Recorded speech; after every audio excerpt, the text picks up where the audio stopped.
All right, ladies and gents, thank you for tuning again to a Nightfall Q&A video number 3 with the legendary dynamic duo of the Destiny community, the meme lords themselves. It's Luckyy and Buttwipe. How you doing, gents? Hey, what's up? Good to have you on the show. We're excited to be here. For like the 4 viewers I have that don't know who you are, maybe they don't Twitch much, could you give just a really brief overview of like the story of the legendary two-man streaming team? All right, I'll give a brief story if I can. Basically, we are longtime friends and that played Call of Duty together, and we got sick and tired of Call of Duty, and so we started playing Destiny, and we got way too addicted, so we started to stream, and that's in a nutshell, I suppose. Yeah, that's definitely more or less actually the story of the lab. If I'm going to tell in a nutshell, I'm going to have to do it in the monotone voice.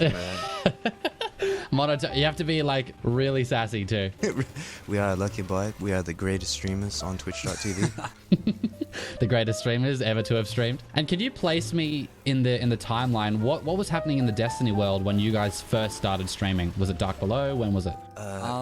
We weren't really we didn't know much about the Destiny world when we really first started streaming. We just kind of jumped on, but pretty much we just started when Crota carries were big. Okay. We just helped people through Crota. Yeah, there's the Crota era. We actually started as a PvE stream. Yeah, entirely PvE. Our first stream ever was a 2 vs 2 playlist. Like the 2 vs 2 playlist came out in Crucible, and we got on a win streak with it, so we started streaming that. But we quickly found that like trying to make, I guess, what we would thought at the time was interesting content was hard. So we just stuck with stuff that we saw other people were doing well, and we're like, oh, you know, people play raids with their viewers, so let's try to do that. Yep. And people loved it. So the people who came back, we made great friends with them, and just that's what we were. Yeah, so pretty early on we kind of found out the value of like the community and just interacting with your viewers, you know, however many there were there at the beginning, you know, like what, 6 people maybe. Yeah. And for the longest time, the humble early days. Yep. You guys have this cool philosophy. I saw you tweet out a while ago. Was that something along the lines of like people who think that Twitch streaming is just playing video games on the internet have obviously never streamed. Yes, for sure. I think a lot of people's parents or family misunderstand what they're doing when they're on stream. And I think that this industry is just so much more than just playing video games, you know, especially if you take it seriously, like if you're trying to, you know, pay your bills with this. It's legitimately a business, you know. I have business cards. When you start to do your taxes, you start to realize I'm not just playing video games anymore. Yeah, you know? I'm paying the government a lot of money here.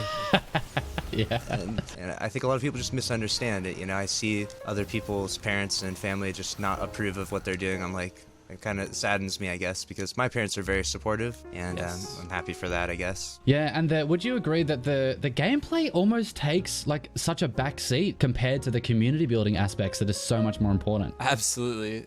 That's what we learned right away. That was our first lesson, was that, you know, we tried really hard to be really good at PvP and do those 2v2s, and then immediately we realized, oh, like people like it a lot more, and people are here more, and we make more friends just being a community rather than just like trying and sweating our ass off. You know? Very early on, we started to just watch other people, and one of our bigger inspirations was Professor Broman. Yep. I remember just watching him. He had like 1,000 viewers at the time, just patrolling, farming for what was he farming for on Earth? I don't even remember. He was farming for a black wax idol for some reason. I remember the exact time that you're talking about. He was down below. He was underground on Earth, just trying to kill those yellow health knights, and just for hours, and just talking to his people, and we're like, what are you guys doing here? Yeah. We didn't understand. We didn't understand at the time. We're like, I thought people only watched Twitch at the beginning, you know, when we didn't know. I thought people only would watch Twitch like if you're doing the most craziest, exciting things, man. Like, you know, solo Crota blindfolded and exactly. all that. Like, what? Why are you watching this guy collect black wax idols? Like, what are you doing, man? And then eventually, I guess it kind of clicks, and you're like, oh, this guy has like a community, and he's actually friends with all of these people. Yeah. Absolutely. And they're loyal to him. Like, it's not like, you know, someone gets online and starts doing something crazy, they're all just gonna stop watching him, go watch them. Like, they want to hang out with him. They like him. It's like an actual group of friends rather than just watching a TV show or something. Talk to me about the memes, because it just seems like, honestly, the amount of times I've just heard about a meme for the first time. Let's say, like, the most recent example was Salt Bay. Like, the day that I hear about Salt Bay, somebody's already typing that emote in the chat, and it's of course, it's Luckyy and Buttwipe every time. So, just talk to me a bit about the memes. How are you always so on top, and what's the obsession? I guess, I don't know where it comes from. They're just being on the internet so often, you see them and they just make you laugh. We just really started to like them. And we made our own memes. Even before we ever streamed, we always just take funny pictures of ourselves and just add like, you know, Thug Life glasses on it. And Yeah. put that as your screensaver on your iPhone 4, right? Exactly. And so I guess it kind of just translated from even before streaming, just liking goofy pictures like that. Yeah. And we stay on top of it now just because of, it goes back to the community again. Like we just have meme obsessed people that DM us and tweet at us all the most recent memes. We do, and it's actually beautiful. Okay. We have a group of friends, I would call them now at this point. It's just a group of friends where we just send each other memes and we just meme at each other, and it's fun. It's harassment for sure, but it's a lot of fun, and that's the best way to stay on top of the memes. Is just harassing each other with random memes, and it's a lot of fun. Okay, well, that's good to know, because I wanted to ask that myself. And how long ago would you say the meme journey really kicked off on your channel? You know, I actually found that I was browsing through my old photos and I actually found memes that we created before we ever streamed. Right. So I don't know, just like natural born memers, maybe. Yeah, I think it was just the very first time we ever figured out OBS was the birth of memes on stream, because even in Crota days, the very first time we ever streamed OBS, we put a giant success baby on the screen when we beat Crota, and then we'd have a dance party with like some other things. That? What song did we play? I can't remember. It was like Turn Down for What? Yeah, Turn Down for What? Oh, love it. Yeah. The hardest part about being a streamer, either individually or as a team, whatever you want to talk about. So for me personally, the hardest part about being a streamer is just all the time that you have to dedicate to streaming. You pretty much dedicate your life to streaming in a lot of ways. Just day in, day out, you know, you got to work for it. You need to be consistent, you know, you are there and you're kind of like hold yourself accountable to a bunch of people, and you kind of feel like you let them down if you're not there enough, you know? Yep. And so the hardest part about it for me is just you have to put in the time and you have to always be there. That's a big difference from normal everyday life, you know? And for me, I would say the hardest part is just comparing yourself to others, like, oh, well, I don't, you know, I'm not doing as well as this person or something because of X reasons, you know, like getting past that and realizing like just because you don't have whatever, as many views or subs or anything as this person doesn't make you less than them, you know, you are on your own journey in streaming or YouTube, and you need to not compare yourself to others because they're on their own journey and they have their own path, you know, and comparing is only going to make you frustrated or jealous or even nothing big-headed. Like, what if you're comparing yourself to someone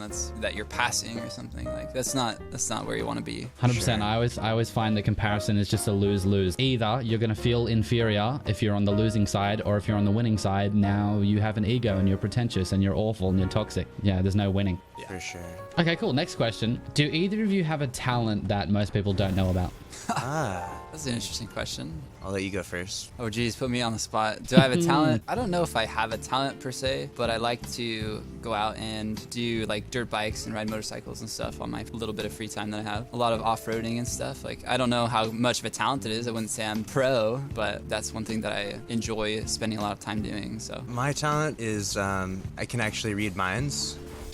I can see right now you're thinking about making a sex tape with me, Jez. Oh God, get out of my head.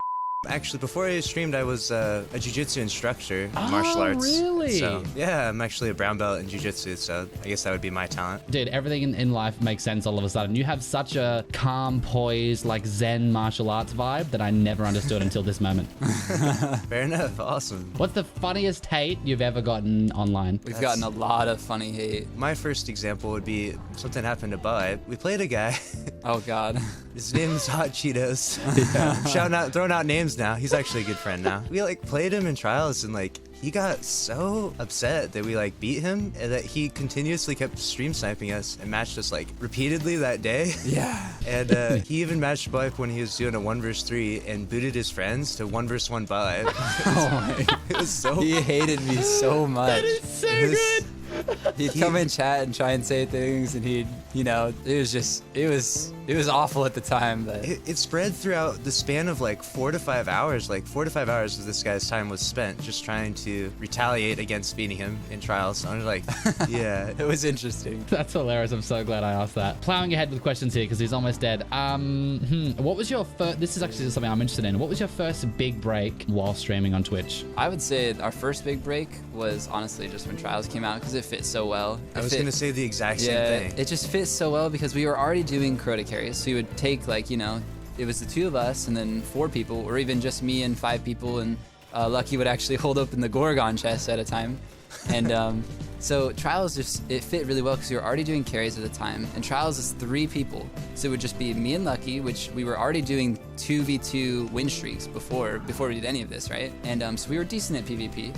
And then just add 1 person, and it's not the biggest thing in the world to carry 1 person. And so it just, when Trials came out, it just fit so well because it was just the 2 of us running around slaying fools, and then just carry someone. And that's when it really took off for us. Not that numbers really matter, but like, do you remember kind of what you were at on average before Trials and then maybe after? Oh, we remember we would stream the raid stuff with people and we're like, if we hit 30 viewers, we are not getting off stream tonight. If we can sustain 30 viewers, we are not getting off stream. And then I know. Drop to 26 and be like, Oh, spewing guys. All right, we're gonna head up. Yep. Yep. We were at 20 to 30 viewers, and then Trials came out. We started helping people. We helped our friends, helped a lot of others, and then it just spiraled, you know, because the dynamic was so perfect with the 3-man fire team. Talk to me about the time that Goth first noticed you. Was it the time that you guys cosplayed as him and Broman? He had actually noticed us before then. Okay. He had seen our stream. He'd seen us streaming so much, and he had actually announced to his community that he really wanted us to get partnered because he thought that we were good guys and all that, and he was rooting for us to get partnered. Yeah. So he had hosted us or rated us once, maybe before then, or twice. And then when we cosplayed as them, that was definitely kind of showed like, you know, we have our own unique thing we're doing, and it was a lot of fun because we really look up to both of those guys. Like they played a huge role in when we began streaming. So like it was just fun for us, like whether they noticed it or not. Like it was a lot of fun to pretend to be them for a day, you know. But Sure. It was so satisfying and so like put just the biggest smiles on our faces when they actually like showed up in chat, you know. Like it was wonderful. Yeah, I love those guys so much, and they were also huge inspirations for me. I dare say that the Destiny community, particularly the Twitch side, I call them the fathers of the Destiny Twitch community. They set the tone. For sure. I don't know what happened in Twitch in the beginning, like when it first came out, when Destiny first came out, like who was running it or any of that, like who had the most views and all that. But I'm really happy that they like kind of came out on top because they're both really good guys, and they set a good precedent for anyone else wanting to stream in Destiny because they do charity events, they're family guys, they're good people. Couldn't be happier that they're like the pillars of Destiny on Twitch. Yeah, they set just such a good example. Absolutely, yeah. They're such a safe role model for any young person and any aspiring streamer as well, and everything they do. Well, guys, it's been a real pleasure. While we are doing the outro here, where can people find you on the internet? Shout out all of your socials. Pornhub.com/50shit. What? We're just Luckyy with 2 Y's _and _BW on YouTube, Twitch, Twitter, and then on Facebook, we're just no underscores. Luckyy and BW. And guys, I'm going to hijack the video and jump on the tail end here. Please do check out Luckyy Buttwipe's YouTube channel. You've probably already seen them on Twitch. They're incredible. They've got a great stream vibe, but their YouTube is also great. If you want to see funny Trials runs or just highlights from their streams in general, I would definitely recommend you check it out. Links are on the screen right now and also in the description and in the comments. You have no excuse. Please go and watch some of their videos. Leave a comment telling them I sent you. I would appreciate that. And last but certainly not least, a huge thank you to the patrons on screen right now. There's currently 189 of you. Incredible. I cannot thank you enough. It's because of you I'm able to continue living my dream, making YouTube videos, streaming, etc. It's because of you that I can even afford to do that at all. So thank you so much. If you're interested at all in becoming a patron, there's some pretty cool rewards, including butt touching and Trials runs with me. Then just go to patreon.com/thejez. Links in the description as always. Guys, that's it for the video. I'm the Jez. God bless. Yes, super cute. I'm out.